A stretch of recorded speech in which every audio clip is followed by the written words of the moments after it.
సామెతలు 29.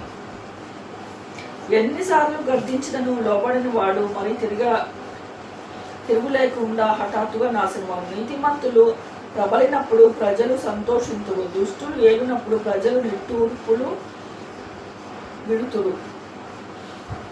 జ్ఞానంను ప్రేమించువాడు తన తండ్రిని సంతోషపెట్టుదురు పరచుదురు. వేశ్యలతో సాంగత్యము చేయవాడు తన ఆస్తిని పాడు చేయను. న్యాయము జరిగించుట వలన రాజు దేశమునకు క్షేమం కలుగ చేయను. లంచమును పుచ్చుకొని వాడు దేశంను పాడు చేయడు. తన పొరుగువానితో ఇచ్చకములాడు వాడు వాని పట్టుకొనుట బలవేయువాడు. దుష్టుని మార్గమున బోనులు ఉంచబడును. నీతిమంతులు సంతోషములుగా చేయును. నీతిమంతులు వీధల కొరకు న్యాయము విచారించును. దుష్టులు జ్ఞానము వివేచింపడు.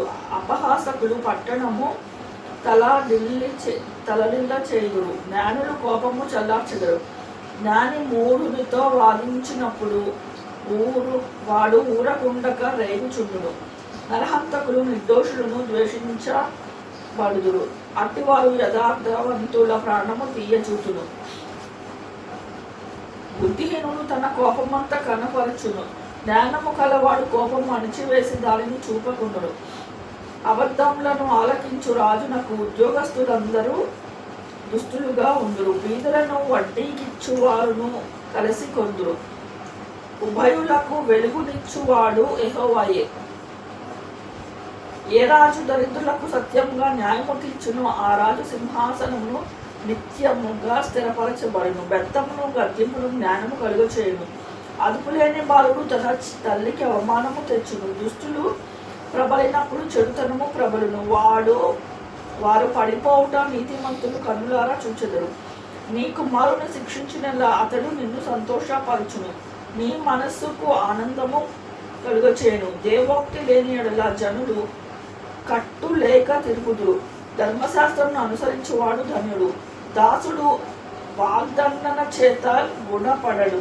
తాత్పర్యము తెలుసుకున్నప్పుడు వాడు లోబడడు. అతురపడి మాటలాడు వాని చూచితివా? వానికంటే మూర్ఖుడు సులువుగా గుణపడును. ఒకడు తన దాసుని చిన్నప్పటి నుండి గారవంగా పెంచినట్ల తుదకు వాడు కుమారుడుగా ఎంచబడును. కోపిష్ఠుడు కలహము రేపును. ముంగోపి అధికమైన దుష్క్రియలు చేయను. ఎవని గర్వము వారిని తగ్గించును. వినయ మనస్కుడు ఘనత నందును. దొంగతో పాలు కూడువాడు తనకు తానే పగవాడు. అట్టివాడు ఒట్టి పెట్టినను సంగతి చెప్పడు. భయపడుట వలన మనుషులకు ఉరి వచ్చును. యెహోవా యందు నమ్మిక ఉంచువారు సురక్షితముగా ఉండును. అనేకులు ఏలువాని దయ కోరుచుందురు. మనుషులను తీర్పు తీర్చుట యెహోవా వశము. దుర్మార్గులు నీతిమంతులకు హేయుడు. యథార్థ వర్తనుడు భక్తిహీనునికి హేయుడు.